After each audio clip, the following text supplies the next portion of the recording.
c'est vrai que quand on travaille sur la problématique de TGV Inouï, on repart de la réalité de ce qu'est la marque TGV dans son acception historique. Le premier enjeu pour nous, c'était d'abord d'éviter de faire comprendre que c'est juste une amélioration du TGV. C'est pas du tout ça. TGV Inouï, c'est pas un TGV amélioré, c'est une nouvelle expérience de voyage. Et cette nouvelle expérience de voyage, c'est une nouvelle expérience de voyage qui correspond complètement j'ai envie de dire, au mode de vie actuel de la part des voyageurs. C'est des gens qui ne veulent pas de rupture, c'est des gens qui vivent en connexion permanente. Et finalement, tous les nouveaux services, toute la nouvelle posture de caring aussi des agents de TGV Inouï sont autant d'atouts pour montrer que voyager en TGV Inouï, c'est vivre une hyper-expérience comme on le souhaite, comme on veut, mais en tout cas pas simplement la réalité d'un TGV amélioré. Un des gros enjeux de cette problématique TGV Inouï, c'est de l'éclairer aussi au prisme des autres marques du groupe. Parce qu'on a quelqu'un d'autre qui s'appelle Ouigo à côté, qui est ce TGV à grande vitesse aussi, qui offre des voyages moins chers. Donc l'enjeu, ça a été vraiment de travailler le positionnement respectif des deux marques et de trouver des codes de communication qui soient aussi spécifiques pour les deux marques.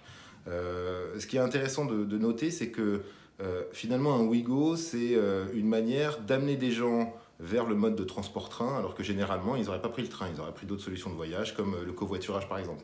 Donc la réalité, c'est qu'on a un Ouigo qui est sur le low cost et sur une expérience de voyage à grande vitesse, et on a un TGV Inouï qui est une marque, j'ai envie de dire mainstream, qui s'adresse au plus grand nombre, qui propose une expérience de voyage premium, mais en même temps en sachant rester populaire. Ça, c'était un élément extrêmement important.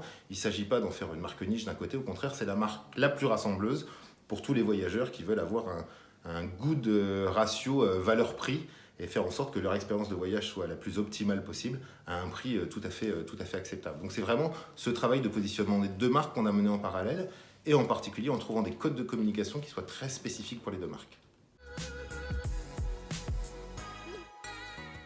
Autant le territoire du prix, c'est de fixer un territoire pérenne, autant l'objectif du film, ça a été de créer vraiment un coup de lancement.